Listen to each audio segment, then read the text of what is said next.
प्रिय माता और बहनों, नमस्कार। स्वागत है आपका हमारे चैनल भक्ति की बात में। आज हम आपके लिए लेकर आए हैं वैशाख मास में पिंपल की पंतवारी की कहानी।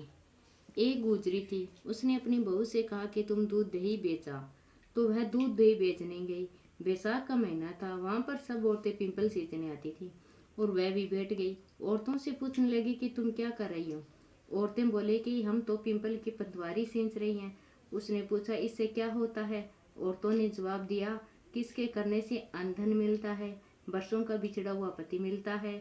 उस गुजरी ने कहा कि तुम तो पानी से सींच रही हो, मैं दूध दही से सींचूंगी, दूध दही से सींचूंगी। उसकी सास रोज कहते कि तुम दूध दही बेचकर पैसे ला कर दे।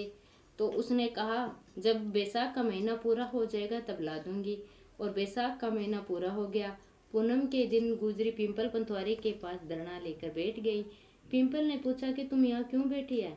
उसने कहा, मेरी सास दूध दही के पैसे मांगेगी। पिंपल ने कहा, मेरे पास पैसे नहीं है, ये बाटे डंडे पान पत्ते पड़े हैं, वह ले जा और गुल्लक में रख दियो। तब सास ने पूछा, पैसे लाई। तो गुजरी ने कहा, मैंने पैसे गुल्लक में रखे हैं।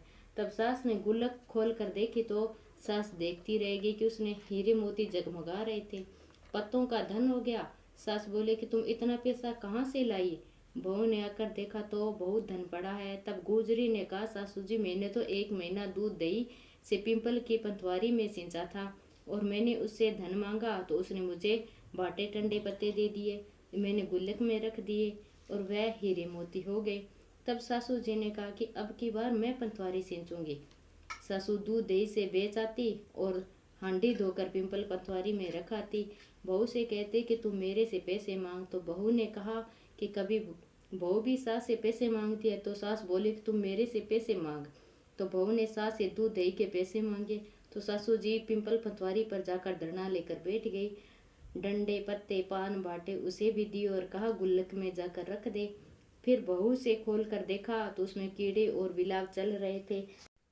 गुजरी ने सास से कहा, यह क्या है। तो सास देख कर बोली कि पिंपल पंतवारी ने तेरे को अनधन दिए और मेरे को कीड़े मकोड़े दिए।